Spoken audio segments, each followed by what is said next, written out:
النهارده يا سعاده الباشا احنا من اكبر الدول المستورده للمواد الغذائيه. خيبه طين دي ولا مش خيبه طين؟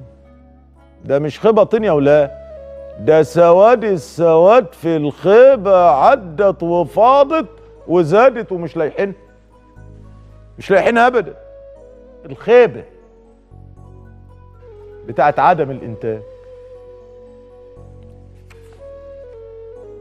القضيه يا جماعه هو تغير الفلسفه الاجتماعيه والثقافيه، خلي بالك، والاقتصاديه لدى المجتمع، علشان يستطيع المجتمع ان ينهض.